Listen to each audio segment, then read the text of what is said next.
Ask the Podcast Coach for January 17th, 2015. Let's get ready to podcast. Oh, it's Saturday morning on a lovely winter day here, broadcasting from Cleveland, Ohio, and Omaha, Nebraska. Welcome to Ask the Podcast Coach, where you can find us at askthepodcastcoach.com/live, where you get your podcasting questions answered, well, kind of live. You can call in 347-850-8007, and joining me as always is the fabulous Jim Collison from theaverageguy.tv. Jim, how's it going? Greetings, Dave. Happy Saturday morning to you, and a lovely Saturday morning here in Bellevue, Nebraska. We are expecting 50 degrees today, which for January 17th, yeah, awesome. You'll take that, absolutely. I'll take it any day of the week. Yeah, I'm already officially done with winter. I'm like, okay, I had to, because I've been doing the nice husband thing where you scrape off your wife's car and your car in the morning, and that's getting old. It does, but global warming is here to stay. Officially, the National Weather Service said it's still the hottest. 2014 was the hottest year on record, even though it was only warmer by 0.07 degrees than last year. It's still the hottest one on record. So global warming here to stay. Keep the frost off your windows. Yeah, I see in the chat room, and again, you can join us at askthepodcastcoach.com/live, that Daniel's saying, hey, I was just listening to last week's show, which just went out this morning, and I just have, I'll condense the story. 120-pound German Shepherd, diarrhea. That's all I have to say. Pretty much, that's why the show didn't go out this week. Yeah, that was my Thursday evening. It's like, okay.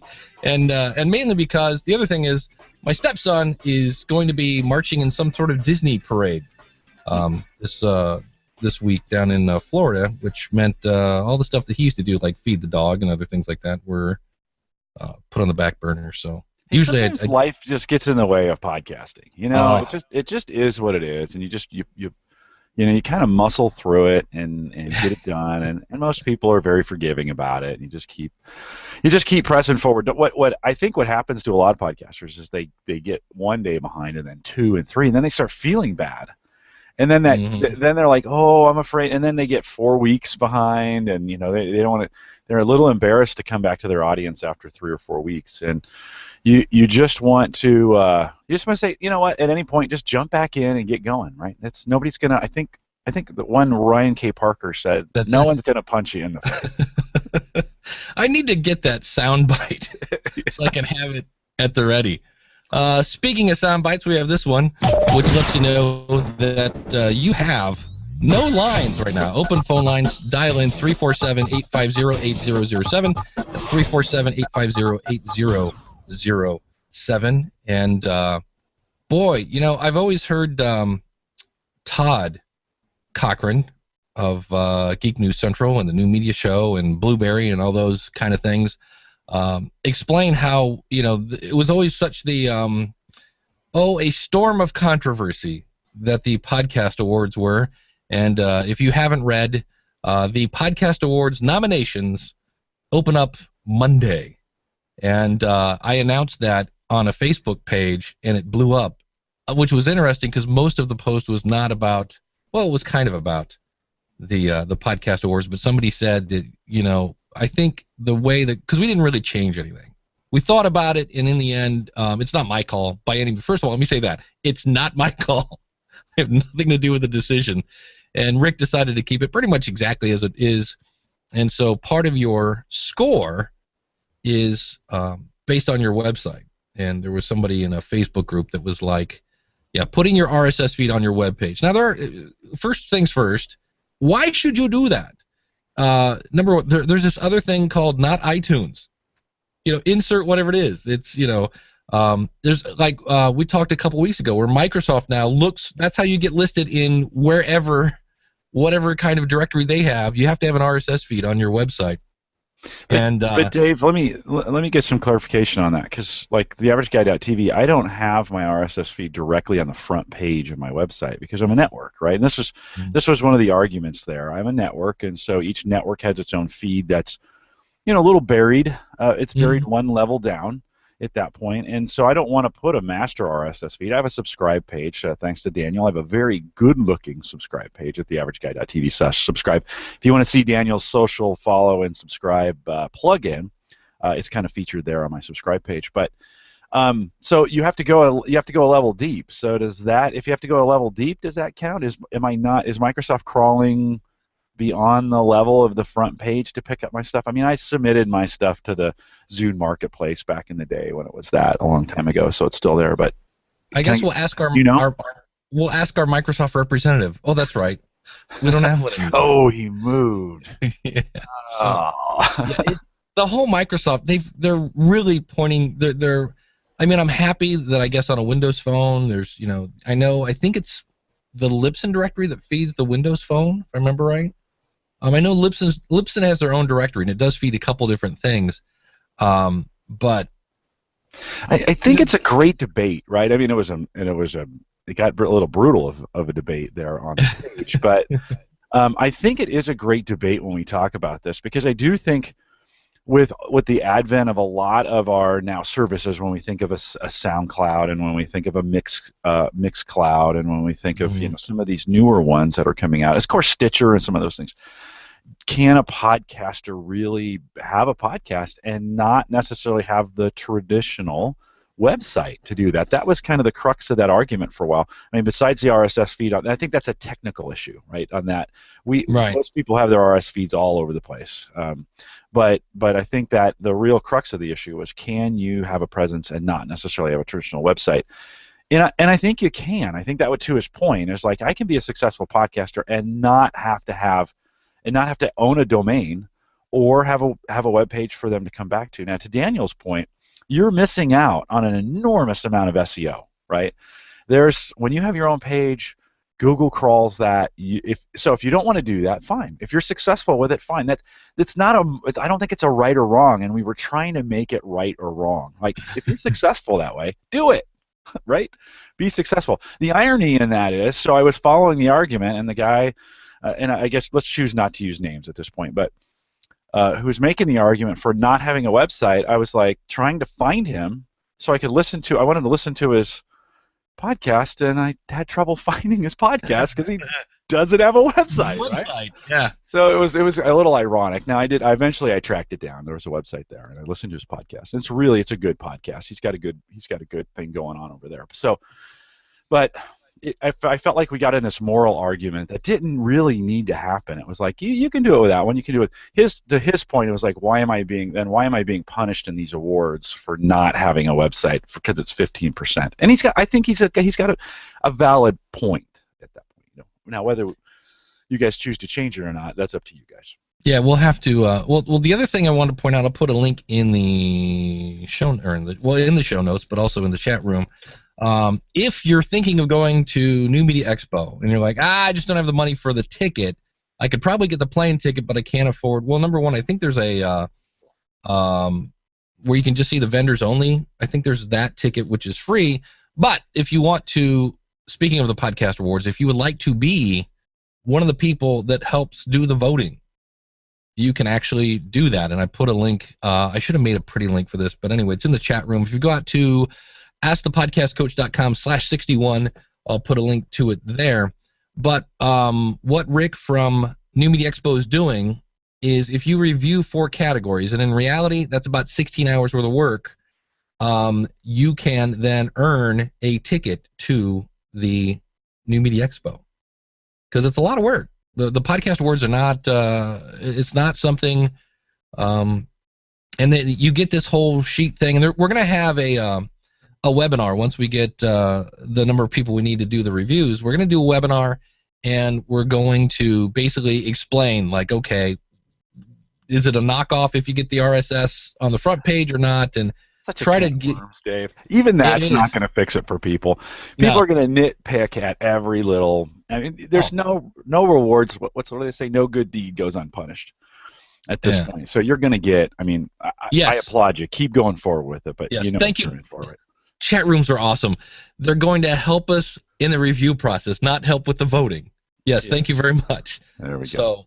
So what it is people nominate you, And that's, I mean, the whole scale thing. There's how many times you get nominated, and then yeah, I mean, I don't want to go through the whole process, but you could basically go through that, and there's a time where we have to go through and tally up all the votes, and yeah, so that's what that is for. So, but yeah, it was interesting because the one guy said in the Facebook group that he finds podcasts by searching iTunes, and that's one fine. way. That's one way to do it. Mike Howard doesn't have iTunes. He doesn't search it. He's the kind of guy that doesn't do that, and so he's not going to find it that way.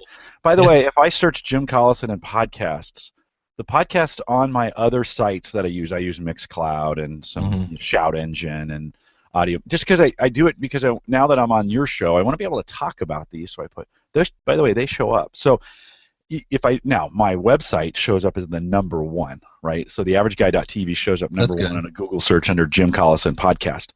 But those other things show up as well. So not having a website does not necessarily knock you out of people searching for you on Google and finding you. If you're on SoundCloud, that gets indexed by Google. If you're on Mixcloud, that gets indexed by Google. Those sites are being indexed by Google. So if you have the tags set right in those services that you're using, they're going to show up. So I don't want us to think that just if you don't have a website, you're dead to the world.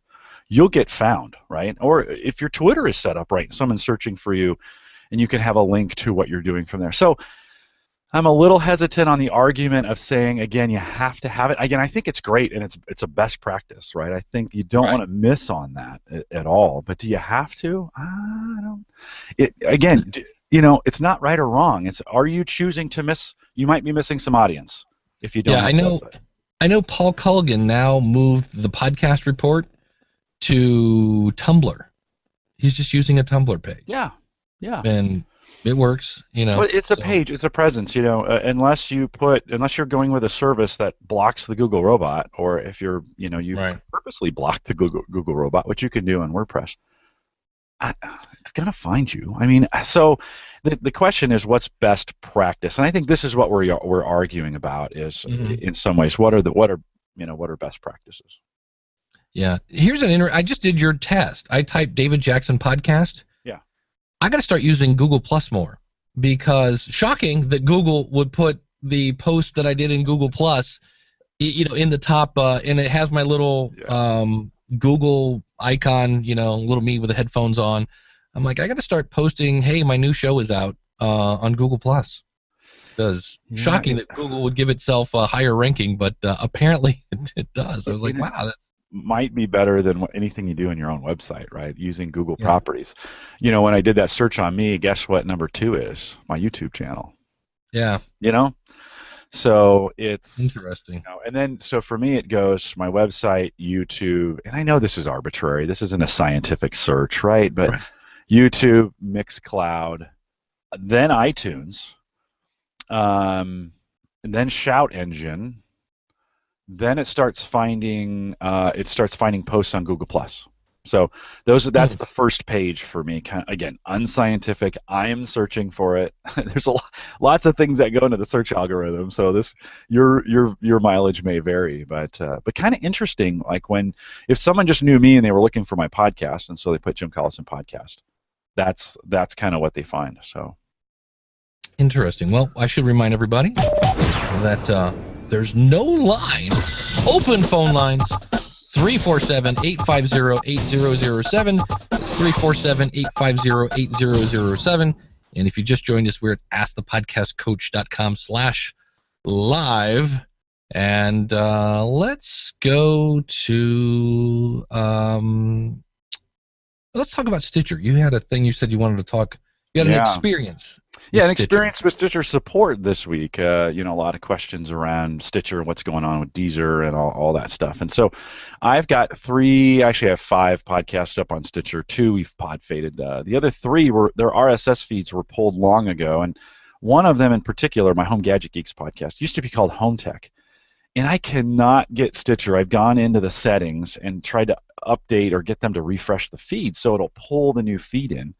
And the second one, pulled the feed when I first created it, but I've since changed not the title, but the way I do the title in my RSS feed. I wanted them to all be consistent when they were showing up and the way all three shows across the network and the way they look so that they're all grouped together, they look right? So I changed the titles in the RSS feed. Well, Stitcher pulled it one time, and they're kind of one and done, I think. I'm guessing. They pull it one time, and then they never really refresh the title, description, those kinds of things in your Stitcher feed, which makes it look kind of wonky. So I sent them an email. That is, I think it's content@stitcher.com. That gets there. Just go to their support page. Their email is out there. And I thought, I wonder if anybody's listening. So I sent them an email. Would you refresh these 3 feeds? Well, they refreshed the one feed. That was actually fine. And then that's all they did. And I was like, I listed. So I sent an email back. Hey, I listed 3 feeds. Can you update them all? And I got nothing. So I'm not sure if I need to like send each. So this morning, right before the show, I sent an individual email for the next show to say, hey, would you just refresh this one? I'm going to see if I can maybe get the Stitcher support robot to pick me up and refresh that feed. So yes, the lights are on at Stitcher, so people are still there, they're still responding. I'm still getting, that email still works for Stitcher. No, it's more of a robot answer than or someone who is maybe cranking through 10,000 emails in a day, who has low engagement in their job and doesn't necessarily care about what the content of the actual email said. So that was a little disappointing. I'm going to still continue to work to get those feeds updated. And then, I've mentioned I've been having some problems since they upgraded Beyond Pod on Android. We really need, one of the things this post that we just talked about brought up is we really need a solid solution for Android, right? Android is just a mess when it comes to podcasts, right? You got a couple different players and Dogcatcher and Beyond Pod and a bunch of other ones that people will fall on swords for. But I've kind of wanted to say just it's the Podcasts app in iTunes and it's Stitcher for Android. That's what I really want to say. So this week I thought, all right, I'm going to do it again. I did this months ago. I'm going to try it again. I'm going to Stitcher full time, right, for my own listening. Oh, I got through about 10 minutes of listening, and their compression still. I mean, I just wish they wouldn't compress their feed because it's right. I send them I send them a good sounding. And it comes out with this little tinny, whiny, like even in the car when you're listening to it, it hurt my ears after 5 or 10 minutes of listening to it. And I thought, so I'm going to go switch back. So I switched back to it and I was listening to one of Laporte's podcasts, not even my own. This is a pretty well produced, good sounding podcast with Leo Laporte, whether you agree with his content or not.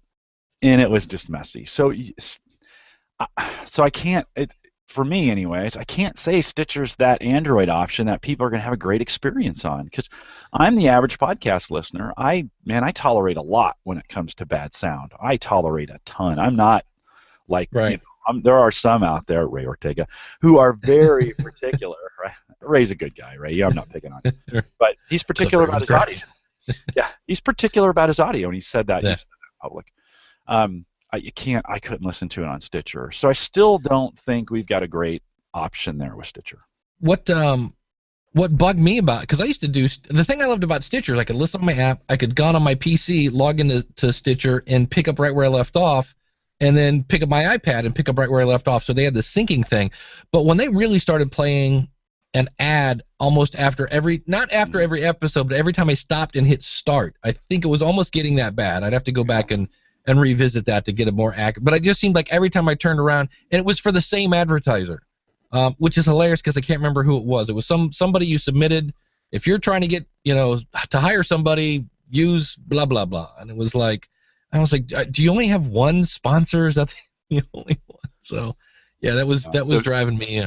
Joshua Rivers in the chat says that he says I listen almost exclusively to Stitcher, and that's great. Again, your mileage might vary. If it's working for you, great. My experience was I had a hard time in my car listening to it. It sounded washy and tinny, and again, not that mattered, but it actually I found myself getting frustrated with it. It's like, oh, I can't. Especially knowing what I was getting when I was listening to it in full fidelity. So it's, and again, I'm not picky, but it was just, it made me sad a little bit. I was just like, so what do I do? Do I go with a Spreaker app now, or do I, it's, how do you, on Android, it's a mess. How do you recommend it? How do you get the average guy listening, right?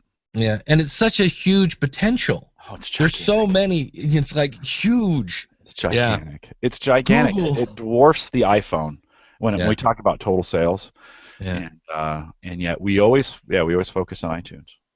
Hey, if you have any firsthand experience with Squarespace, we're going to talk a little Squarespace here. If you could call in 347-850-8007. We got a question from our buddy Michael Ray, who's been sending in questions on a regular basis. We appreciate that. He says, I think you talked about this a couple weeks ago. Would I or someone else be better off with Squarespace over WordPress? And I think I'm going to go and get a Squarespace site for a month and a half and kick the tires on it. The last time I got firsthand knowledge was through Max Flight. And at the time, it was kind of like you could podcast with it. You just had hurdles. It wasn't hard. It wasn't as easy as WordPress. And that's where WordPress was something like the Blueberry PowerPress. And speaking of that, I do have an answer to the IPC thing. I forgot to put that in our notes. Yes. When you have Blueberry PowerPress, or I keep hearing people talk about Podlove. I need to check into that, but I'm a big PowerPress fan. It's easy. The only downside of WordPress is you have complete control, and they're always adding features to it. That's a bad thing. They're always adding features to it, so you have to update it a lot, but that's even easier, and maybe we have some help here. We have a caller, and if you're not calling about Squarespace, that's fine too. Ending in 9533. You're on with Dave and Jim. What's your name and what's your question? Hey, this is Josh Rivers. Hey, buddy, how are you? Good, how are you? Good, man. Yeah, so I just called in to say Baba Booey. Thank you very much. While we're at it, let's throw in a Dick. What's the guy's name? Dick Poop? That's really Dick Pope? The Oscar guy? Have you guys heard about that? Oh, this poor guy gets, his dream comes true, right? He's being nominated for an Oscar, and the guy's name is Dick Pope, and they go for best supporting actor, whatever, and the lady said Dick Poop, and everybody, the whole, every Jimmy Fallon, all the network guys made poop jokes for a half hour on their show. I was like, really? Is that where we're gonna go? Okay, so. Joshua, welcome. What's your question? Well, I just want to continue on that Stitcher thing there. So I made that comment about that I listen exclusively on Stitcher, and then you asked me about being okay with the sound. For me, most of the time that I'm listening, I'm actually at my job, and it's a factory, so there's a lot of background noise while I'm working anyway. But for me, I'm not much of a sound snob, so the audio compression doesn't bother me. In fact, the compression actually helps me because on the flip side, I also look at my data plan. And so when I listen to probably 40 different podcasts a week. And so as far as that is concerned, listening on Stitcher helps me a lot more than listening via the podcast app. Well, that makes a lot of sense. And again, this is the thing. There's no right or wrong on it. Your mileage might vary based on your conditions. And it sounds like for you, out in a factory, again, you're just trying to get to hear the sound. For me in the car, it was just one of those situations where I just couldn't take it after about 10 minutes. It was like, I know it could be a little bit better. Now, I might be tainted. Right, it might be okay for the average user in their vehicle. So, maybe Stitcher is it, but it was one of those situations like, man, I wish this was just a smidgen of a bit better experience in the car, and folks could use it. So, well, I appreciate the feedback on that. That's good to know, and it'd be interesting to, I guess one would want to look at his stats and say, how are people consuming it, and if you're getting a large Spreaker listening base, then maybe it's not a big issue, right? And you can kind of push Spreaker, push Stitcher the way it needs to be done. So, anyways, do you have your own podcast? I have a couple actually. I have one that's kind of in limbo, but we're doing some things more off podcast. But we bring podcasts every once in a while to kind of promote it. That's the24podcast.com. And then, but my main two podcasts are the Success Road podcast, which is at successroad.com, and then my other one is Creative Studio Academy. Awesome. Very cool. Any other thoughts, questions?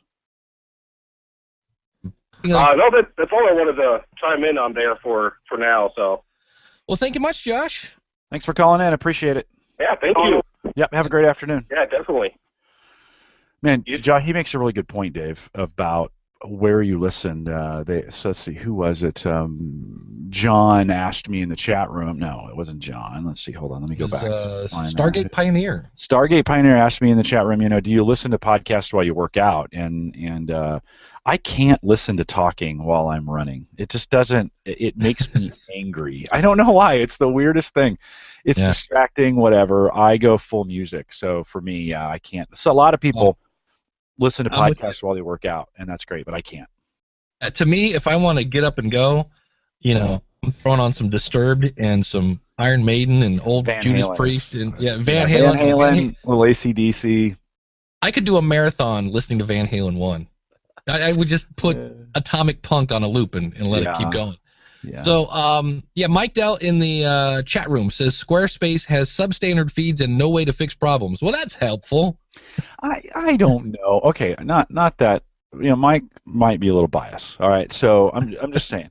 Nah. So Mike Uyghur, and again, there are some things I agree with that. So Mike Uyghur, who's an Omaha podcaster, who I've gotten to know, he started on Squarespace and actually developed a pretty good platform and got a few viewers and their audio feed, they've gotten better on the audio side. What they're not really good at is, and I can't speak to the value of their RSS feed, in other words, including all the tags. I never really thought of that until I heard someone mention, I think when we were talking about about SoundCloud, and I think it was Todd who mentioned that they have a substandard feed, right? They don't include all the things that need to be in there to make that feed valid.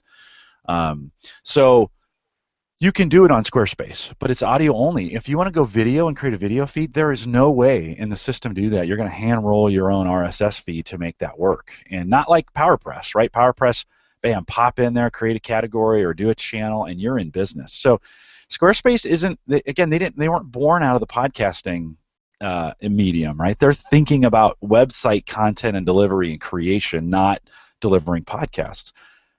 Again, is it the best thing to do? If it's working for you, then it's absolutely the best thing to do. But if you're just getting into it, I sent Michael that note back and said, I like WordPress for podcasting.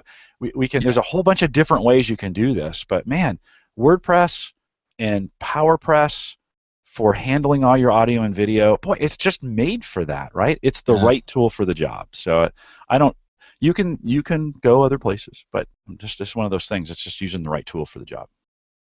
Yeah, he says his last question is, do I wear jeans to the podcaster meetup? Oh, yeah. So we're having a meetup here in Omaha Monday the 26th, I think that is. Yeah. And he actually sent me a link to a costume. Do we come in costumes? Or do we? And it was a leisure suit costume, which I thought was pretty funny. So you see, Michael has a good sense of humor.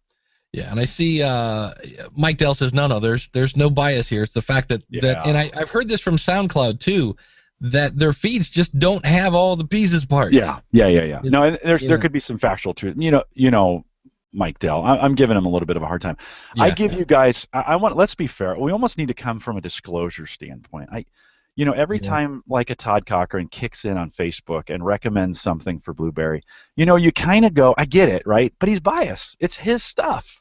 It's tough to give solid recommendations, right? On your own stuff, Dave. I mean, come on, let's just be honest with that. If you work for that company, if that's your product, and people are asking for opinion, you're always going to favor in the side of your own stuff, right? And I'm not saying that's bad, but you almost need a disclaimer. I work for Blueberry. Now everybody knows in Todd's case he does, or in Rob's case, or in Mike's case, kind of deal. And Mike does that on his show on podcasthelpdesk.com. But there's a great point here. I want to answer a question here. Stargate Pioneer says, so just how many full-time podcasters are there in their industry? A dozen? A couple of dozen? What's the commonalities between them? I know a couple commonality. Now, this is not between all of them, but I have noticed some things. Number one, a wife that makes a fair amount of cash. That's helpful. Number two, most of them are out of debt. They don't have a whole lot of debt. And number three, they don't make money from their podcast. They make money they use podcasts as a marketing arm that promotes other services and products and things like that. Now, there are the John Lee Dumases of the world that make a boatload of cash on sponsorship, but if you look at what John's really making money at, it's Podcaster's Paradise. It's, his webinar, whatever, on fire. His followers love him. Yeah. And I see this all the time in the Facebook groups. They love him. They love the content he provides. It's working. Yeah. I wrote an article in Pottertainment magazine about, I said, are you hitting from the same tees? Because if you listen to episode 200 of the Audacity to Podcast, where Daniel interviewed him, he hit a lot of these all in one place, which is great. But, John was in Afghanistan, and there's not a lot of money to be spent in Afghanistan when you're busy, fighting for your life. And so when he got back from Afghanistan, he had a nice chunk of change, which he had a nice chunk of change in the bank before he left. So when you're coming home and you got six figures in the bank already, you have a little bit longer runway than I do. That if I quit my job today, I'm not going to have months of income in there. So and then he paid for a mentor in Jamie Tardy. There's $3,000 out the window. And to John's credit, he's been very open about all this stuff. And but that's some of the ones I found. Most of them are out of debt. Most of them have a wife that makes cash.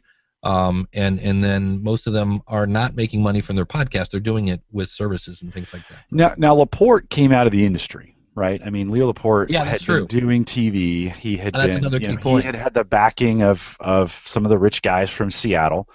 And that whole departure from that, the whole Tech TV debacle as it ended and stuff, he took advantage of his situation. Certainly, he could have just quit. That'd have been easy for him just to go, it's over. But and he knew a lot of those players in there, and Kevin Rose and John C. Dvorak and that group of Patrick Norton and that group. And so they, so he just and I think of Adam Curry and John C. Dvorak, right? Dvorak.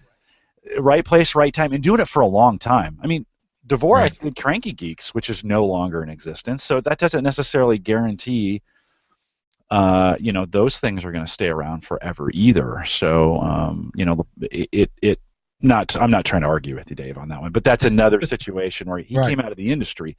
I think you're going to see a lot of radio guys now coming out of the radio industry and changing their stuff into podcasts, and some of them will be successful.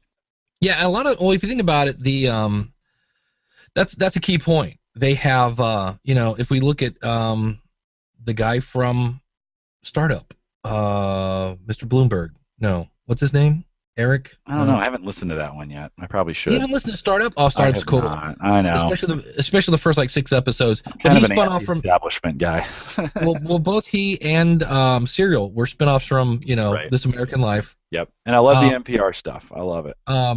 Todd something who's making a boatload of cash on. Yes, the guy from Twit that's now making $17,000 a month on Pottertainment. It's Todd something, because I know I was trying to get him to speak at New Media. What's that thing called? The pay me on a monthly thing. Oh yeah. I love live. Alex, I know, it's just every memory just flushed out. Alex Bloomberg, and it's the Patreon. Yeah. Had something and he used to work for Twit, and he spun off, did his own thing, and now he's making boatloads of cash on Pottertainment. Has everybody got their Joyride email this week from all the podcasters? Mm-mm. Have you heard about this? Mm-mm. I'd have to search my email. Joyride is basically Pottertainment with a different. I keep saying Pottertainment. Can I please get that word out of my head? Patreon with a different word, but there's an email, and it's like, if you don't make $1,000 blah, blah, blah. There's some sort of guarantee. If you don't make X amount of money, we're going to pay you. And I'm like, oh, you know what? That's going to work Holy, well. Yeah, I was like, all right, got it, bud. Does that have a line at Vegas I can bet against? I bet I put, let me see if I can find that in my email. But I've had a couple of people send it to me. I've had a couple of people forward this to me. Hi, wanted to pass this exclusive. It's exclusive. Of course. Along for you. Joyride is working with Google and Apple to make podcasts profitable. You will collect monthly reoccurring donations from your audience and reward those who support you, better known as Patreon. You'll also be able to increase monthly donations by engaging with your fans through the web and their mobile device, of course, on their website, not yours. We expect you to receive at least $3 a month per listener. You are guaranteed to make $1,000 per month within the 90 days, or we'll pay you $1,000 instantly. To qualify for this program, you need to have 50,000 or more downloads per episode. Now, here's my question. If I'm already getting 50,000 downloads per episode, I don't need you. I can monetize my own stuff. Thank you. We're still helping. Not enough downloads. We're still happy to help you launch your campaign. We're finalizing our 10 preferred partners early next week. I'm happy to get on a call or meet in person to go over the details. Please let me know as soon as possible. Jeff from GetJoyride.com. And I believe the last time I clicked on that, they were down for service. I'm like, hey, there's a well-planned campaign. No, it's up. Yeah, GetJoyride.com. But it looks just like Patreon. And the whole thing, again, it's another fun-filled toy for, gosh, let's look at the front page. Mark Maron, Startup, Radiolab, Serial. The top ones. Tim Ferriss, The Nerdist. And I'm like, okay, great, wonderful. So. Yeah, so Mike Dell says, who gets 50,000 downloads here? Not me. Not on mine. I don't see that coming. Well, it's what the market will bear. And Mike Dell also says something about it's easy when you're famous to get going. Yeah, sort of, if you hustle it. I mean, I look at Chevy Chase, who at the height of his career did a talk show that was just a miserable failure. Oh, right? Remember that? Yeah, it was terrible. And there's been a lot of people who've made the jump from whatever to TV or whatever to radio that aren't successful. Some of them will make the jump to podcasting, and they won't be successful either. It helps. Here's what helps, Dave. Hustle. That's what helps, right? Putting yourself in a position to be lucky.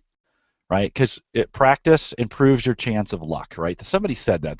I remember hearing that somewhere. That hard work improves your chance of being lucky. In that, right? If you're putting the work in, if you're ready to go, if you're doing the stuff, it's there. So nothing replaces hustle. You want to be successful?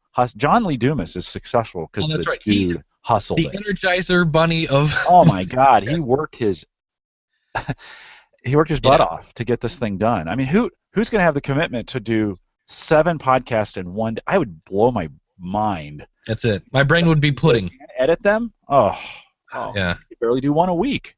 Yeah. Yeah, I'm looking at the Joyride site. Set goals, pledges. Supporters seamlessly receive their rewards through the Joyride podcast player on their favorite player using a private supported feed. And then you connect with your supporters through a private community, of course, on their. See, somebody needs to take this idea and make it to where you can put it on your website. Mm-hmm. That would be the cool thing. But I mean, there is PayPal. I'm surprised there isn't. Somebody hasn't come up with a plugin. Yeah, that's true. You either love it or hate it. People hate it. Yeah, people just really hate it. If Amazon could get in the game, this might be a place where if Amazon would come up with a portal where you could do this, man, that might be game over. I'm trying to find the Todd from. I typed in Todd at Patreon. Why doesn't Amazon? Why doesn't Amazon jump in this game? There must really. If Jeff Bezos isn't a believer, it's probably not true. But why isn't Amazon? They have the infrastructure. They got the back end. They have the S3 back end. They have the payment thing solved. They have the patent on the one-click purchase. They could create their own version of iTunes, sell these things, sell subscriptions or whatever. God, yeah. They could kill this thing. All right, I'm patenting that right now. There you go. Well, we should mention, we haven't said this in a while, we do have open phone lines. It's 347-850-2222. 347-850-8007, 347-850-8007. And if you just joined us, we are at askthepodcastcoach.com/live. And whoever Todd is from, I will say this, the search at Patreon, not really that helpful. If you don't know the guy. I know it's a tech show. Is it Tom Merritt? Tom Merritt, thank you very much. That's from Daniel, but that's not me. That's from Daniel. Todd, everything. Tom Merritt, yeah. Speaking of Daniel, let me do that plug. I love my podcast reviews. There's nothing cooler than my podcast reviews. Unless you don't get any, and then I just get that monthly want email from Daniel that says you didn't get any. No, because about the time, wow, I actually typed in Todd Merritt and still got nothing. Let's see if I type in Todd Merritt. No. Okay. M-E-R, yeah, M-E-R-R. That's what I did. I typed in T-O-D-D-M-E-R, and it's like 2 R's. 2 R's, 2 T's. All right, T-O-D-M-E-R-R-I-T-T. Survey says, under all, nothing found. All right. Let's see. But anyway. Try Daily Tech News Show. Oh, there we go. Try that one. Thanks, Rich. But, because to me, the day you do get that review is usually a day when you really need a review. And the fact that I would miss all these stuff, Tom, thank you very much, Daniel. It's Tom. Was I saying Todd? I thought I was saying Tom. Oh, well, doesn't matter. There we go. Guy's making $13.5 thousand a month with 4.7 thousand patrons. That's a whole lot of people. Yeah, but he was born out of Laporte's network. Yeah, exactly. So right. I mean, he was doing what he was doing before he did Twit wasn't going to get him where he was going. He jumped onto the Twit network, and then actually the split between him and Leo probably helped him more than it hurt him. Right. I mean, that he drug a whole bunch of faithful followers on over there, and a little bit of a martyr from that standpoint. Like, oh, how dare you, Leo? You know, there were people who were like, kick that guy off, and then there were people like, that guy's the best ever, right? And it created this little, and so that too, I mean, that's a little bit of luck in marketing. You can't engineer that kind of marketing. You cannot engineer that kind of followership. That's something that's born out of just a bad situation. He took advantage of it, started a weekly tech show or a daily tech show, and has had good success with it. Here's an interesting question, I believe filled with sarcasm. From the Twit guy, will I get rich quickest sending money to John Lee Dumas, Pat Flynn, or Cliff Ravenscraft? My answer is all three. Just give them all your money. I think of the number one, Pat doesn't charge you. He only makes money when you spend money on his affiliate stuff. He doesn't have, although he does. He just launched a podcast. Him and Chris Ducker. Cliff has his podcasting A to Z, which boy, that's a good question. Which is more expensive, John Lee Dumas, Podcaster's Paradise, or Cliff's A to Z class? And if I had to pick one of those two, that's not mine, because of course I'm going to send you to the School of Podcasting, where the first month is only $99. Save $20 off the first month using the coupon ASK20. I would send people to Cliff. Nicely done. Thank you. This always brings up an interesting analogy, because here in Omaha we have this grocery store called Woolner's, and it was kind of a local store, grocery store. They did things old school way. There's a group of hippies that just loved that place, right? It was a hipster grocery store, very, very popular. So they got so popular they outgrew their first location, and they split it, moved into 2 different locations, and one in Midtown and one kind of crosstown. And the one across town, the guy sold it to another guy, right? And that other guy drove it into the ground. So nice. Going to purchasing, yeah, right. And so the other one's still successful. So having the name, right? The guy bought the name. Having the Woolner's name doesn't necessarily make you successful, right? So buying the John Lee Dumas stuff, buying the Cliff Ravenscraft, that's not going to make you, right? That's just going to give you the tools to do it. You still got to go out and do it. Right, and so will it make you rich quick? It could. It can. Right. I mean, look how fast John Lee Dumas rocketed from nothing to the top. Right. Let's just say that. I mean, the guy's at the top of his game right now. Yeah. Following what he's doing, he's just telling you what he did. Could you do it doing what he's doing? You absolutely can. Will you? I don't know. Do you have the drive? Will you be lucky? Will you put enough sleepless nights in? Will you? Yeah. Right. that is determined by a lot of hard work and a little bit of luck if you're going to be. So I do get a little worn out on, and I've said this before, I get a little worn out on us saying you can't get rich quick, because you can. If you get lucky and you work hard, you can. You can make this thing work. Dumas made it work. It's possible, right? Now, is everybody going to do it, right? And I get this. I think when we say that, sometimes we are just whiny little podcasters because we haven't gotten the download numbers they do, kind of thing. And it's like, come on, guys, you could do this. You just need a lot of hard work and a little bit of luck. Well, Daniel makes a good point. John was doing a daily show, and it took him 6 months to get his first sponsor. Well, that would be like a few years for somebody that's doing a weekly show. Yeah, no, right on. And then it goes back to the are you hitting from the same points? I do have I haven't played this in a while. Let's see. Am I going to should I pop a cork or should I do a power rant?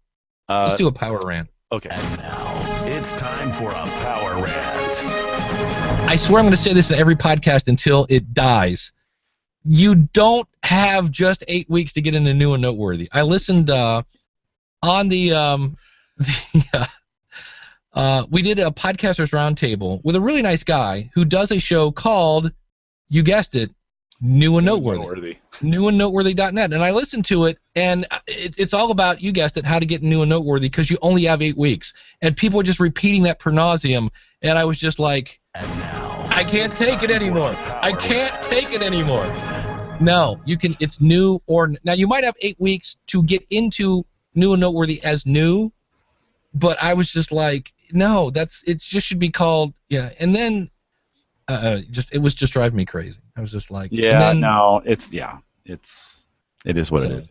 Yeah, I was just like, so yeah, Dumas's Podcaster's Paradise is almost $1,100, and Cliff is charging $2,000 for 4 weeks, and where John's is, doesn't it? It's like, and now, so. Who did the voiceover on that? That is actually a guy from Fiverr. I was playing around with some stuff. I think it's like Deep Voice Guy or something like that. But yeah, he's the guy that does, Dave pops a cork in 5, 4, 3, 2. As well as. And now it's time for a pet peeve. Yeah. So I had him say all this stuff for like $5. And then you put the music behind it. And yeah, I put all the music and the people screaming. Where'd you get the music from? The stack of CDs behind me. I have bought numerous, especially around Black Friday, things like that. A lot of places will give you really huge discounts on giant libraries.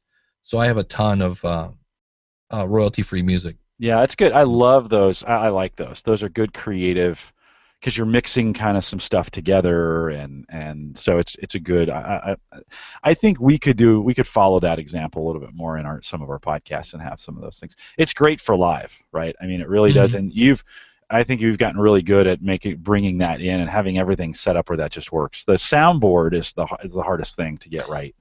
Yeah, I'm using Soundbite from Black Cat Studios, which their website's like from 1977. It's, well, maybe not quite that old. I don't know we had websites in 1977, but it's really a horrible looking website. Just DARPA. It was just DARPA that had websites in 1977. Yeah, I know Daniel uses something else, but I think it's for the Mac only. I don't think it's an app. I know he uses some sort of, cart machine kind of thing. I've tried a couple of free ones, and at least for me, the free ones usually end up kind of wigging out somewhere that they don't quite work or whatever. But, hey, let me cover a little bit about Spreaker, a little Spreaker news, and then we'll jump to the a little bit your first impressions on the H5N. Yeah. So this week, if you haven't been following, of course, Spreaker is up to their usual antics of adding features all the time. And I don't exactly know when this came in, but I got an email that they have now added the YouTube link in there so that you can push your audio directly to YouTube. And so I enabled it just to see what would happen. And so this week, Thursday night, when I do my podcast, I did one of those, and I got a notification a little bit later that it had been pushed over to YouTube. successfully, and so I went to YouTube, and sure enough, there's an audio-only version. The slide they use in the background is your Spreaker background picture that you've put in there. So whatever you uploaded for that, that's the slide. And Dave, is actually pretty good. I mean, we've had some questions before. This has floated around the podcasters group as, could I do an audio-only podcast to YouTube, right? Or should I? If I'm not a video guy, should I be pushing the video or the audio to YouTube?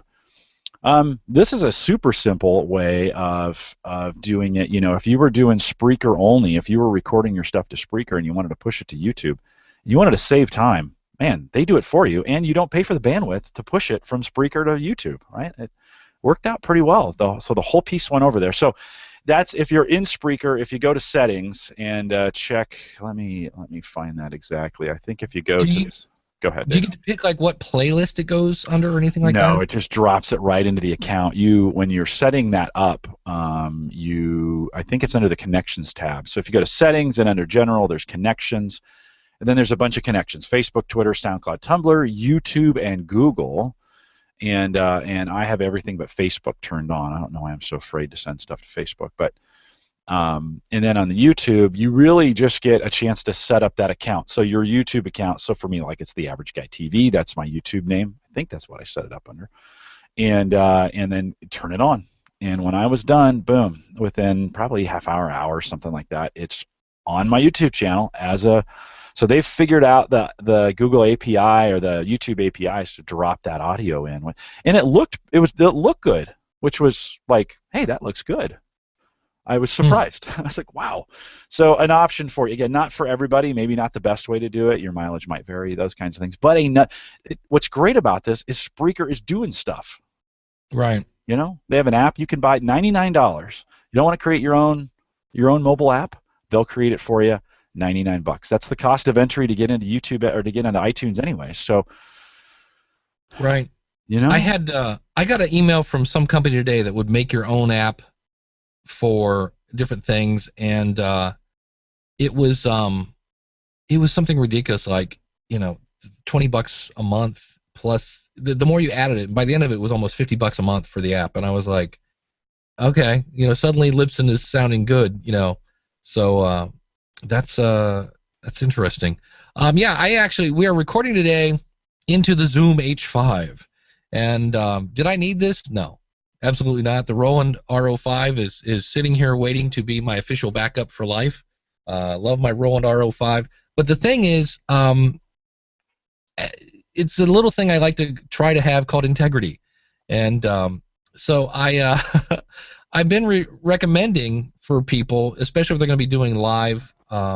Kind of stuff, you know, where you're going out to a convention or something like that, the H5, and I just thought, you know, people are asking me about it, and it comes with quite the lovely manual, and I mean, like, and the good news is it's really, really versatile.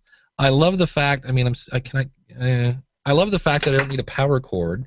So here we are as I talk. You can see me blinking along. The big difference between the H4 and the H5 is this thing. I can take this microphone off.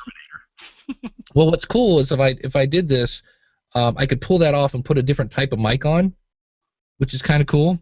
That's the big difference I saw, and the fact that what's really cool is these little knobs right here. That's how you adjust your volume. And for me, I'm going into this, so I could adjust us with that knob right here. So you can see it's super easy to adjust volume levels, and I don't think the average person needs this.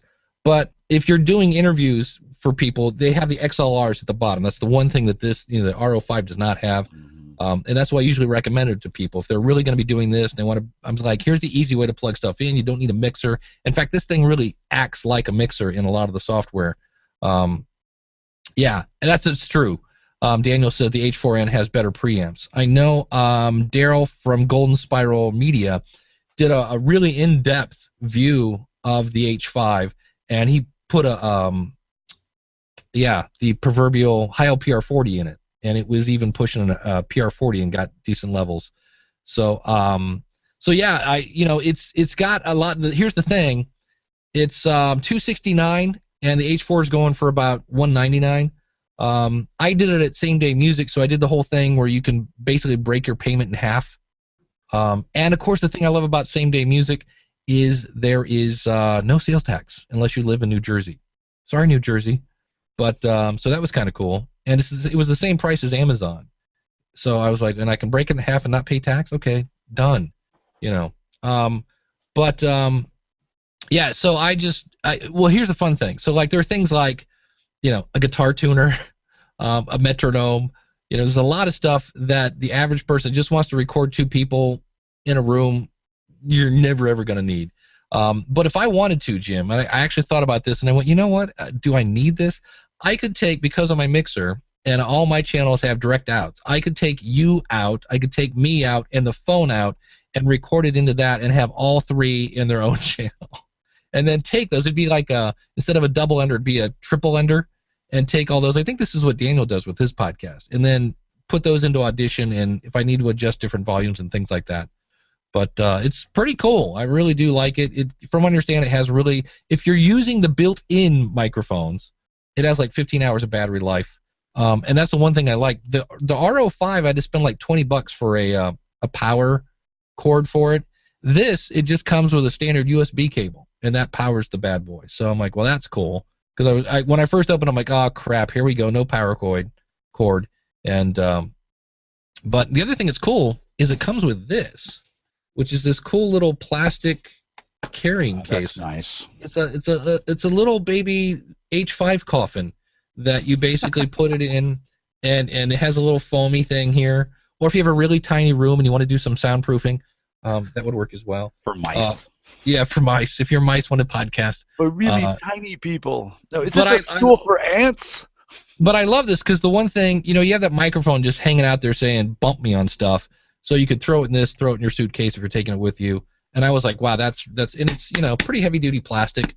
So I thought that was pretty cool that I hadn't seen in other players that some sort of carry along. And then it has this ginormous, which I haven't used yet, clown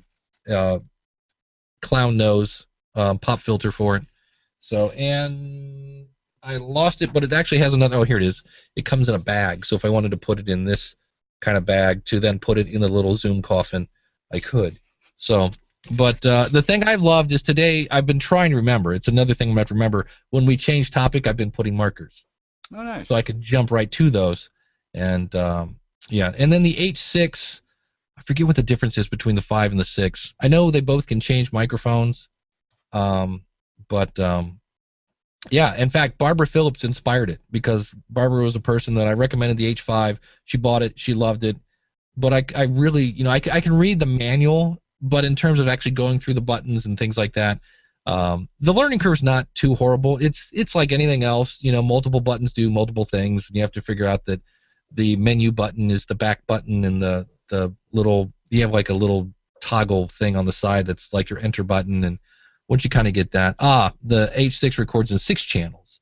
So, but you can actually, if you're doing the multi-track recording, because really part of this is designed for the musician on the road, and that's where I'm like, half that stuff you're never going to use, or you can, but it's just a little more. Or the podcaster on the road. I mean, it's or the podcast. There's a lot of, I mean, there's a lot of benefits to that. I've been doing a lot of live remote stuff, and I use PC to do it, mostly because we're broadcasting live out to Google Hangouts, and so it's just as easy just to let it go out to the Hangouts live than to record those locals. So, but that would work really well. That'd be a good backup to do when you're on the road. Yeah, so, you know, like I said, I did it because I just felt weird recommending equipment that I had not used, and I went, you know, and I kind of looked at it, I'm like, oh, you know, I could do the old thing where I break the price in 2. And, you know, if all else fails, I really don't see myself doing it. But if I wanted to, you know, I could make some money in this and sell that. But I'm like, nah, I'd like to keep them around. I'll just end up with this lovely, you know, stable, unused podcast gear that can say, hold on, what are you using? Hold on, let me get that out here. So, and go that route. But yeah, so far, and the other thing, the covering, I think it's made out of plastic, but the covering of it is kind of like this rubber of it. So, number one, there are also, which is, I haven't really played much with the built-in microphones, but they have these little shock mounts for them. And I think between that and kind of the rubber thing, it reduces some of the handling. The other cool thing about it has a built-in speaker. So if I can't find my headphones, I can actually record stuff and, you know, play it back, which is kind of cool. Mm-hmm. But it's actually pretty cool. But yeah, it's you can, and the other thing is you can actually add things on the fly. So if I wanted to suddenly slap in something else, I could do that. So it's really super versatile, which is great. The downside is there's a little more of a learning curve, and you have to figure out what I am and am not using. So it's something I'll have to make a video for the school podcast to kind of go, here's the stuff you're never going to use. Well, I shouldn't say never, but may not be using. Here's the easiest way to use it. If you want to dive into the deep end of the pool, you can do that as well. And here's, if you want to use this multi-track thing, you can do that and go that way. So what would be cool is if it had Wi-Fi and an iPhone app or an Android app that you could control it from your iPad. Wouldn't that be kind of cool to have this portable recorder that you can control levels and stuff from your iPad? They'd have to make that all mechanical, but mechanical. And whatever that is. So. Is Mr. Dell still in the chat room? Yes, he is. Mike is Mike is running a contest. He's giving away a little Behringer, I believe, mixer. And I was going to promote that today as well. I had that in my my little notes here. Podcasthelpdesk.com. I think if you just send Mike an email or comment on his blog or something like that, he's giving away some gear. So if you're looking for free gear, podcasthelpdesk.com is free gear is always good. It is free. Like it's free always beer, good free stuff. lunch, free lunch. Absolutely. And here I am talking away. See, that's the problem. I'm talking to you over here. Yeah. And behind me, I have somebody who's been on call while I've been sitting here chatting about the H5. So, thank you very much for holding. Ending in 0240, you're on with Dave and Jim. What's your name and what's your question? Hey, Dave and Jim. It's Ron from Japan Experience Podcast. Hey buddy. How are you? Not too bad. Knee's a lot better, so I'm able to walk downstairs and not be in pain. That's good to hear. Because I remember calling you guys last time just before Christmas. Yeah. I had the knee operation. Got it. So getting the podcast all together, everything else. But I picked up a new microphone. I actually picked up the Q2U from B&H Photo because they were having a sale on it. I think it was $37.99 is what they were selling it for. Cool. And your thoughts? I like the microphone, but I have a few complaints about it. One thing is you have to handle the end of the microphone to turn up and down the volume. So if you don't have your volume set up yet, or have your monitoring set up right, you have to play with the microphone. So in turn, it can sometimes bring over hand noises.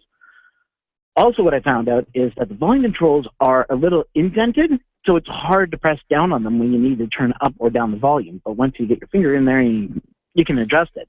Yeah, it's this whole thing. Yeah, it's not unlike the ATR 2100. That's kind of a clunky.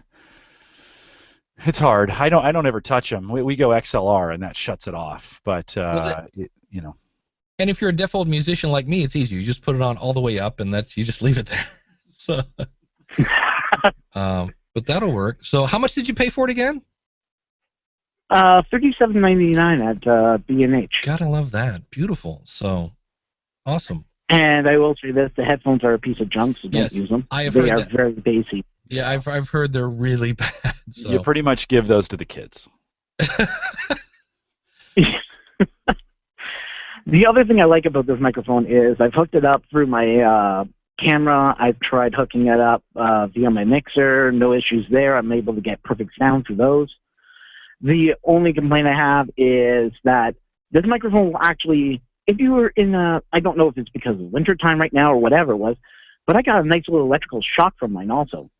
I don't have a wind sock over it or anything, and I didn't have my pop filter over it and everything else. And for some strange reason, I got a little bit of a shock. Were you touching anything metal at the time?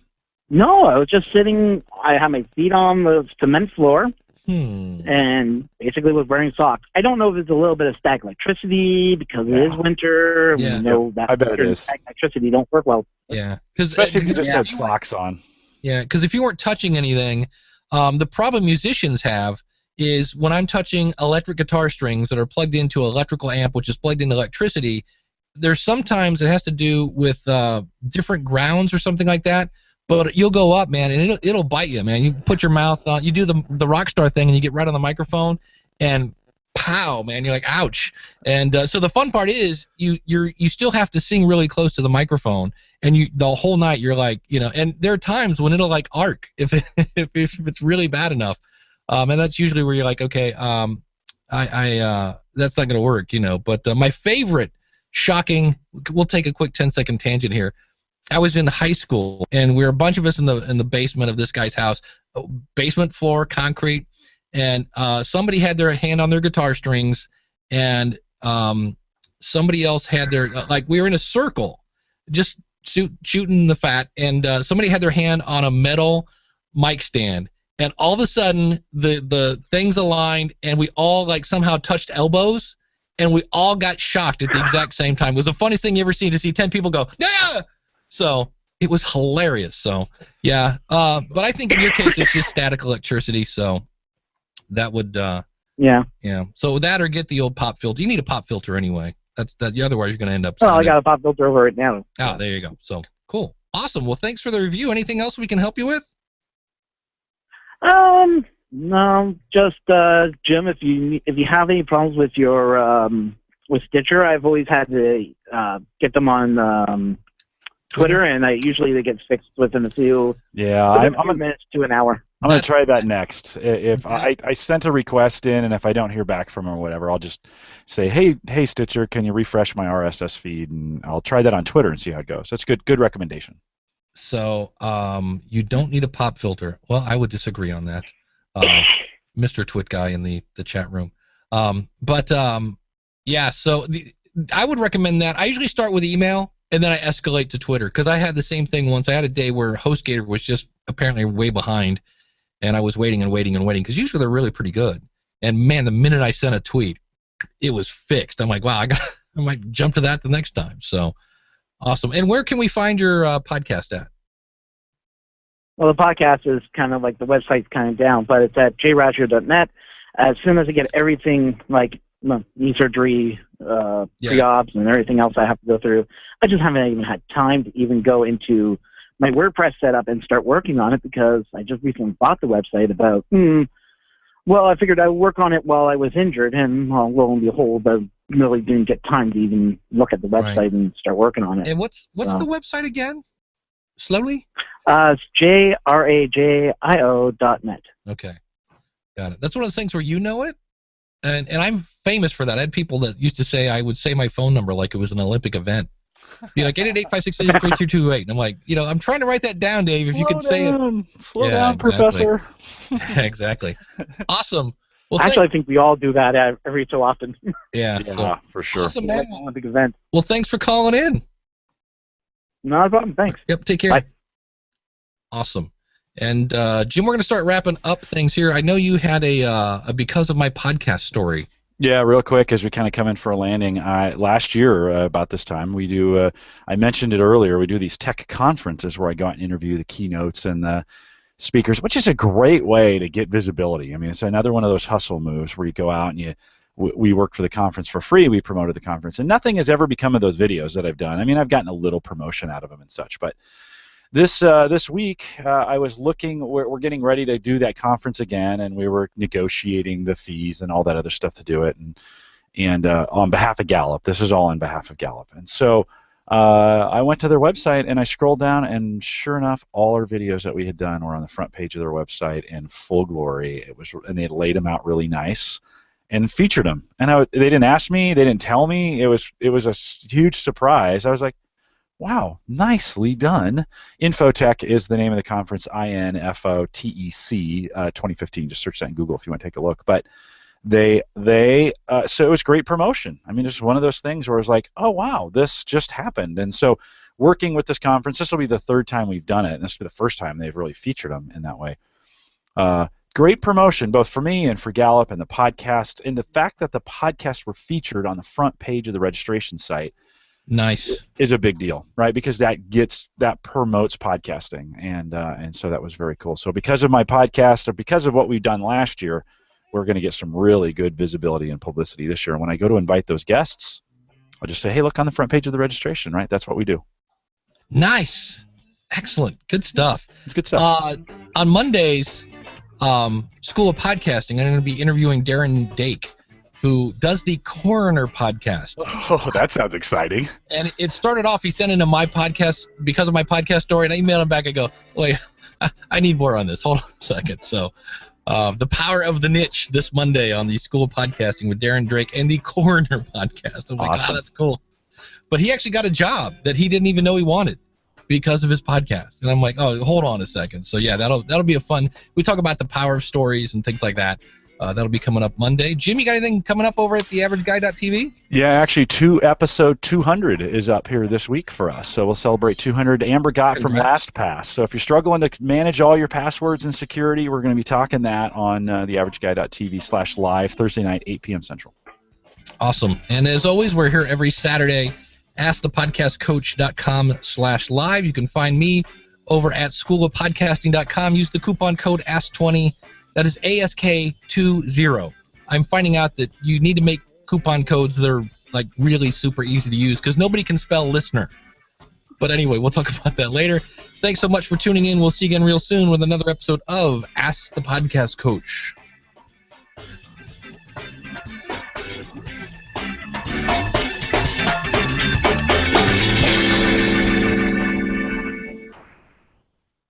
And we're done. And we're clear. Yeah, my 200th episode kind of snuck up. We're just gonna do a regular show for it. Everybody's asking me, hey, you gonna do some big celebration show? And I'm like, no. We're just gonna do another show. It's just 200. Thank you for using Blog Talk Radio. Goodbye. Right, because it sounds better. My wife was playing around and found an app that swears. And it's hilarious to hear like an English accent drop an MF. It's like, blah, blah, blah, and apparently there's a nasty word in England I think it's Prat, P-R-A-T. I'm like, what's a Prat?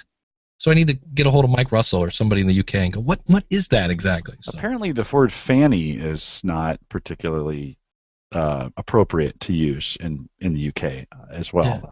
It was very interesting, but just because it had an English accent, it just sounded so much more classier to you stupid twit, It's like, all right.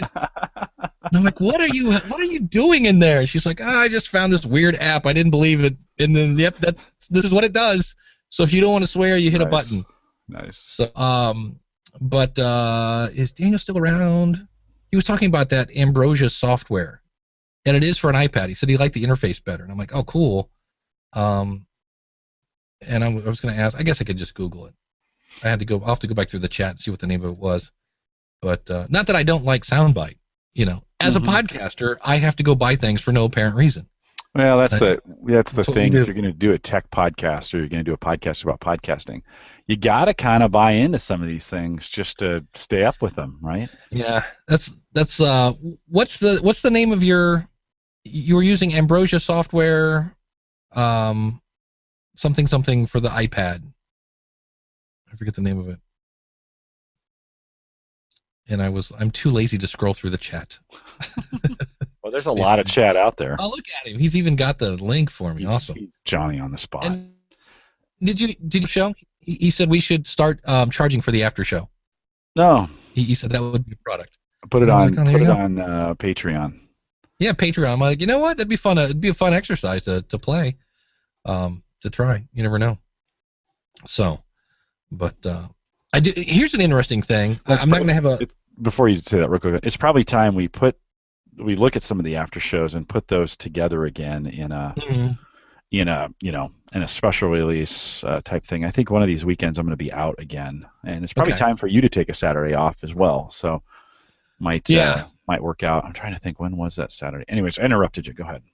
I forget what I was going to say. Speaking of, let me see what's going on in February. Okay, February 8th is a Sunday. Okay, that'd be cool.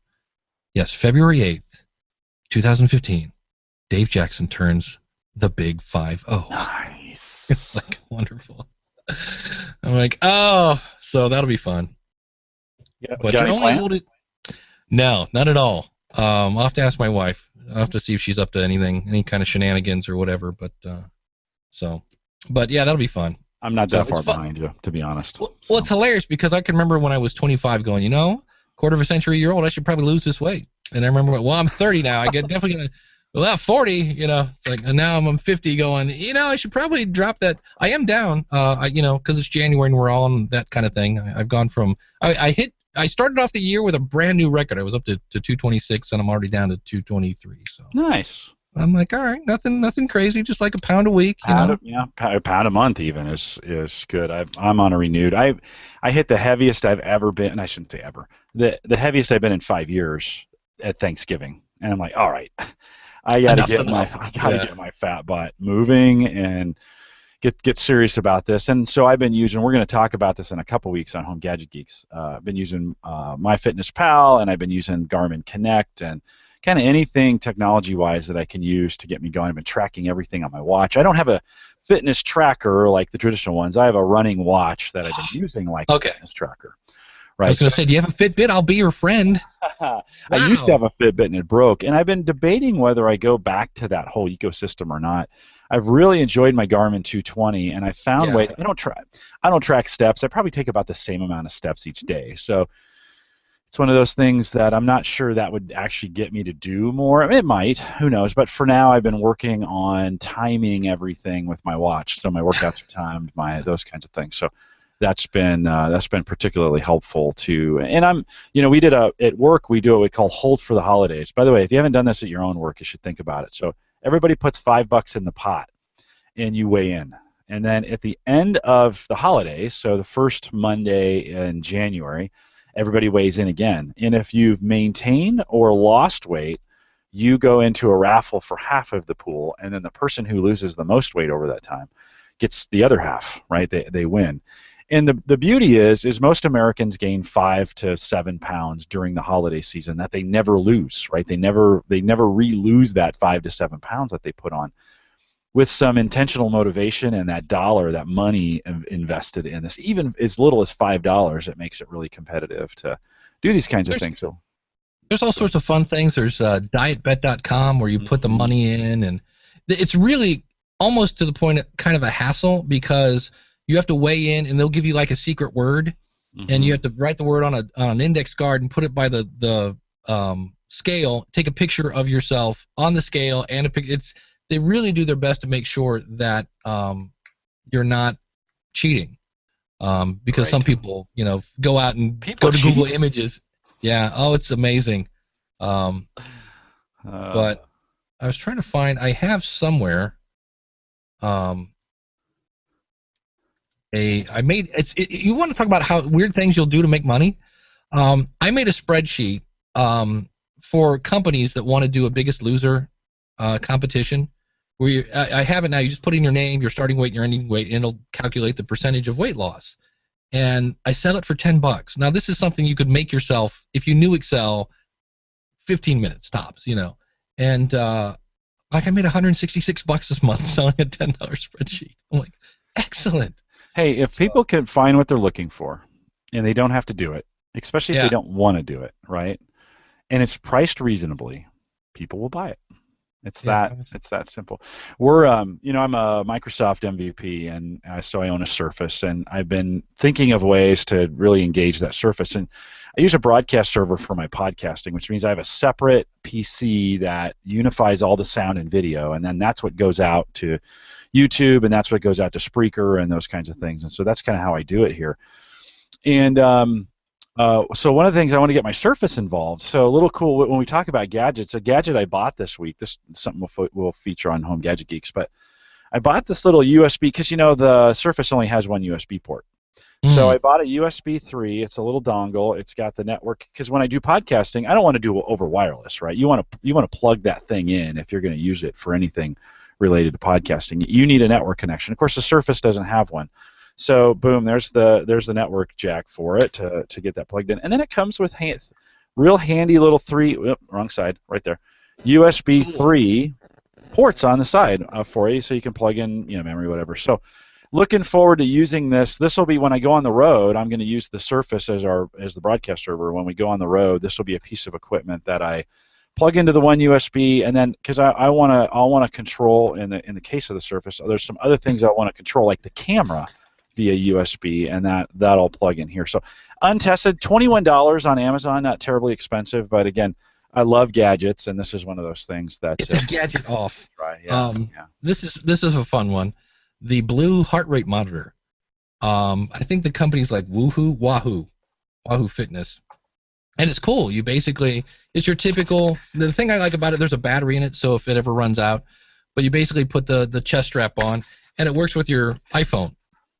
And you can sit there. There's a little app, and you can see your heart rate on that, and that whole 9 yards. So I've had a Polar heart rate monitor in the past, but I love the fact that this has basically a watch battery in it. So it'll basically, unless I throw it underwater, will. Yeah, I like that watch battery because it's replaceable, and some of those fitness devices you're charging them every day. Yeah. And it's you're like, I'm going to throw that. I just talked about this. I'm going to throw the link to it, and it will be a non-affiliate link. So let me grab this off Amazon if you're interested in taking a peek. There's a couple different brands for this that are. Oh, now you'll have to copy and paste that out because don't you hate that? It is. You'll have to copy and paste it into your browser. There's a couple different kinds like this that you can use, to get some additional. USB 3 is great for this because it's so much more powerful and it's got so much more speed. That's cool. So. One of those handy little gadgets. The nice thing about it folds up nicely. It will go in the bag and will sit with. I have another one of these like this that's for VGA. So coming off of although it's DisplayPort. So DisplayPort out, and then it's got a VGA connector, and I could connect a projector or something like that into the Surface because, of course, it doesn't have VGA. It just has a DisplayPort. Hey, I forgot to mention this on the show, because Rob in the feed mentioned the whole ITPC thing, Bob. It sounds like Rob has verified that ITPC does not give you credit for the iTunes subscription. Oh yeah, let's talk about if you use that. Yeah. And so I was talking with Angelo on the phone. He's like, just give me a call because we've been exchanging. And so here's the weird thing about this. It's not that one person is wrong or not. They're both doing exactly what they've been told by Apple. Apple is talking out of both sides of their mouth. So I'm not sure where Rob verified it, but he said it again on the feed. So I'm assuming you went back and checked. So they're number one, that's an assumption. So let's keep that in mind. But Angela said they sent him specs that said, here's what you're supposed to use, ITPC, blah, blah, blah. And so what it is, and I need to verify when and how this shows up, if you don't put in PowerPress, you say, here's my feed, right? Once you are in iTunes or things like that. If you don't fill that in, I believe I'm like about 92% sure of this. If you don't fill that in, when you put the PowerPress subscribe button, the little widget, it puts ITPC links to your show. Now, the good news is when people click on that, they're instantly subscribed, and you'll get their downloads. The bad news is you get no credit for that subscription. And Angelo he said, well, I might have to think about putting a thing above where you put your feed that, like, hey, if you don't fill this in, and basically saying if you do this, because it's not that he's doing something, he's doing exactly what he was told from Apple, so it's kind of weird, but it was because he's like, yeah, it appears you don't get credit for that. So we still need Apple to come out and say, yes, officially you don't get credit, but even Angelo at this point is like, okay, well, if that's the case, that he might put some sort of disclaimer. But the good news is if you put in your feed into that, it doesn't do that. So it seems to be if you only leave that blank. So. But that was interesting. But it's weird because he's like, look, I'm just doing what Apple told me to do. He goes, I asked him, how to do it. And then Rob said if you add, I'd have to go back and look. It's in the feed. If you add an not at symbol, well, the ampersand, I want to say LS1. I have to double check. I did a test on this. That based on the browser, because I had like my iTunes link, right? Just straight from iTunes. You go into iTunes, you copy it, get the link, and if you click in Chrome, it launches iTunes. If you click in Firefox, it launches iTunes. Now you have to say yes, launch iTunes. So I'm not sure what browser that doesn't work in, but apparently if you add this ampersand kind of thing, it will automatically force launch iTunes. So I'll have to. It's in the feed. It's at the. Here, I'll tell you where it is. Where's my phone? It's the episode. It's their last episode. And if you wonder how I remember stuff, this is it. Come on, play.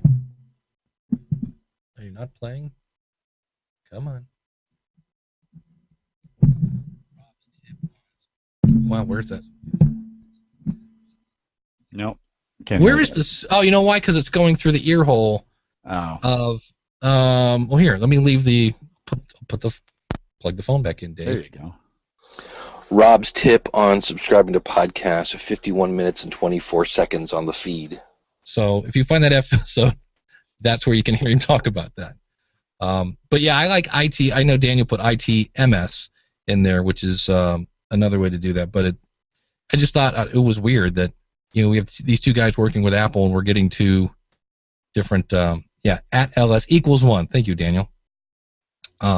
And I'm not sure. Maybe that's a Safari thing, like what browser or Internet Explorer, but something like that.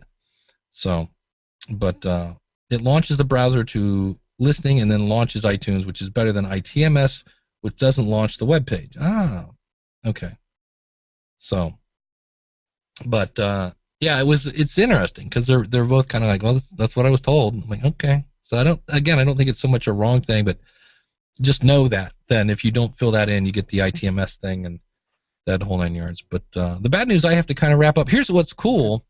I have a consulting call in about 10 minutes with an 11-year-old. Nice. Yeah, he's got a podcast going. He's like, my dad will pay the PayPal thing, and I'm like, okay, that's cool. Wow. But he's got a bunch of questions, and I'm like, well, that's one of his questions, I think, is he wants to talk about ageism. And I'm like, well, if you're doing a podcast about relationships, I think you're going to have, being 11, that might be a problem. Yeah, that's awesome. I've gotten to at Gallup. I have gotten to we have all these Strengths Finder coaches, and some of them are starting to want to start their own podcasts, and so I've been able to kind of walk them through the basics. I point them your direction when I can, and so it's one of those things. I get them started on it, and let them they too. It was interesting. Real quick, to just get a little feedback from them, and one of them said to me the other day, I started Googling this stuff, and there's so much information about podcasting out there, I don't know who to follow. So we've gone from, like, not having enough information to all of a sudden there's, in your space, Dave, and right. Podcast, there's a ton of information, enough that it confused somebody. So there's a lot of information out there. That's not good or bad. It's just there's a lot of information about podcasting out there now. So. Yeah. So, Jim, we have a question. Does your service have a mic input, or are they going to be using the USB input? I'm going to use the USB input so that's another port that will come in. The soundboard will come in on the USB as well. So camera and nice. Did I say soundboard?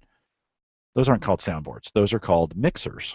Yeah. So the camera will come in on one and the mixer will come in on the other. I have a little Alesis Multimix 4 that I push through for that when we do live. So that'll go into that as well. And then one of the things I bought gave me a really nice. What was it? Oh, I bought a stand for my Surface that mounts to a tripod, so I can get that up in the air and get a camera.